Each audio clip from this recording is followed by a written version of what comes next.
तो hey guys, welcome back to the channel. और आज मैं एक्सप्लेन करने वाला हूँ the grey man movie. Video मज़ेदार होने वाली है, तो चैनल पे बने रहना और वीडियो एंड तक देखना और सब्सक्राइब कर देना अगर नए हो तो। स्टोरी की शुरुआत होती है फ्लोरिडा स्टेट प्रिजन से।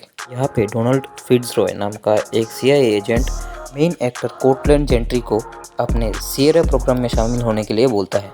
जेंट्री ने पहले से ही किसी का मर्डर किया था, तो इसीलिए वो प्रिजन में था। तो इसीलिए डोनाल्ड का कहना ये था कि या तो जेंट्री अपनी ज़िंदगी किसी मकसद के लिए जिए या फिर बिना मकसद के ही वो इस जेल में सड़ता रहे। इसके बाद सीन शिफ्ट होता है 18 साल बाद बैंकॉक में। यहाँ पे कोर्टलैंड जेंट्री, जिनको सिएरा 6 नाम से बुलाया जाता था, उसको डाइनिंग कार नाम के एक बंदे को मारने के लिए भेजा गया था। इस मिशन में उसके साथ और भी कुछ CIA एजेंट्स थे वहाँ, और इस मिशन को लैंगले से डैनी कार्माइकल नाम का एक बंदा कंट्रोल कर रहा था। ये डैनी कार्माइकल ही है जो इस CIA का सेंटर चीफ है। इसके बाद हमें सिएरा 6 और डाइनिंग कार, इन दोनों में एक तगड़ी सी एक्शन सीन दिखाई जाती है। और इस फाइट सीन में ही डाइनिंग कार उसका असली नाम बताता है कि वो असल में सिएरा 4 है। और वो ये भी बताता है कि डैनी कार्माइकल अपने ही फ़ायदे के लिए अपने ही डिपार्टमेंट के लोगों को धोखा देना चाहता है। और इस फाइट में मरते वक्त सिएरा 4 सिएरा 6 को एक चिप देता है जिसमें डैनी कार्माइकल के बुरे कारणों के बारे में पूरी जानकारी थी। इसके बाद सिएरा 6 कॉल करता है अपने पुराने दोस्त फिट्जरॉय को। फिट्जरॉय एक भरोसेमंद और नेक इंसान था। वो सिएरा 6 को बचाने के लिए चियांग में एक एक्सट्रैक्शन टीम भेजने वाला था। इसके बाद सीन शिफ्ट होता है मोनाको में, जहाँ पे लॉयड हैंसन नाम के एक सोशियोपैथ को डैनी कार्माइकल रिक्रूट करता है सिएरा 6 को मारने के लिए। और इसके बाद लॉयड हैंसन फिट्जरॉय की भतीजी क्लेयर फिट्जरॉय को किडनैप कर लेती है। और इसी के ज़रिए लॉयड हैंसन फिट्जरॉय को ब्लैकमेल करता है उसके दोस्त सिएरा 6 को मारने के लिए। और इसके बाद ऑन एयर एरोप्लेन में एक ऑसम सी फाइट सीक्वेंस दिखाई जाती है फिट्जरॉय की भेजी हुई एक्सट्रैक्शन टीम और सिएरा 6 में। और इस फाइट में आखिर में सिएरा 6 किसी तरह अपने आप को बचा लेती है और वो आके लैंड करता है टर्की में। और इसके बाद वो जान लेता है कि फिट्जरॉय ब्लैकमेल किया जा रहा है और क्लेयर फिट्जरॉय किडनैप्ड है। इसके बाद 6 चला जाता है वियना में, जहाँ पे उसको एक एजेंट पकड़वा देता है लॉयड हैंसन के पास।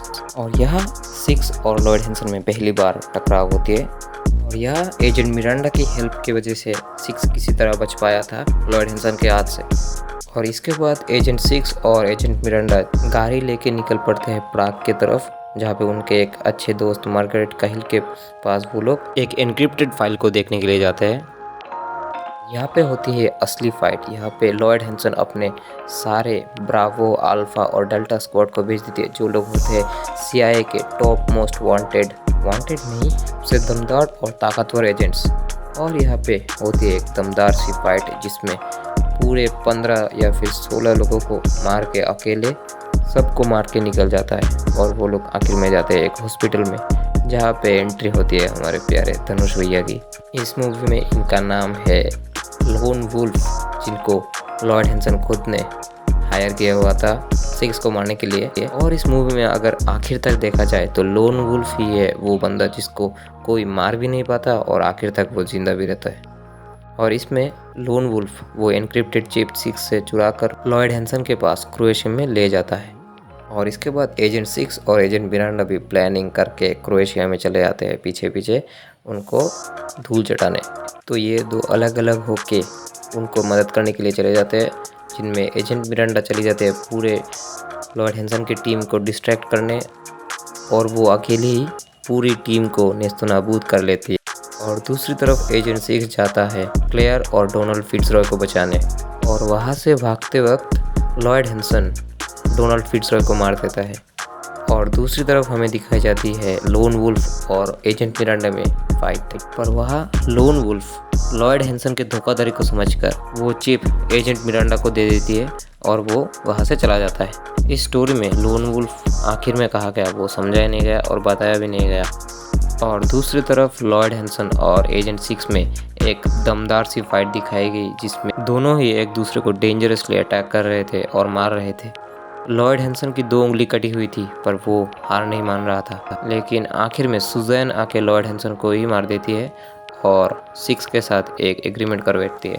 पर इस एग्रीमेंट के पीछे भी डैनी कार्माइकल और सुजैन का अलग ही प्लान था। वो दोनों चाहते थे एजेंट 6 और क्लेयर फिट्जरॉय को अलग अलग से मार दे दें। और आखिर के सीन में दिखाई जाती है एजेंट 6 अपने मेडिकल फैसिलिटी से भाग जाती है और इसके बाद वो क्लेयर फिट्जरॉय को बचा के वहाँ से निकल जाता है और यहीं से मूवी की एंड हो जाती है। तो ओवरऑल ये मूवी एक दमदार मूवी थी, एक्शन पैक्ड मूवी, रोमांस नहीं था लेकिन एक्शन से भरपूर। तो अगर आप एक एक्शन मूवी लवर हो तो इस मूवी में आपको बहुत मज़ा आएगा। तो देखना, अच्छा लगे तो सब्सक्राइब, शेयर और कमेंट करना, लाइक करना। Thank you.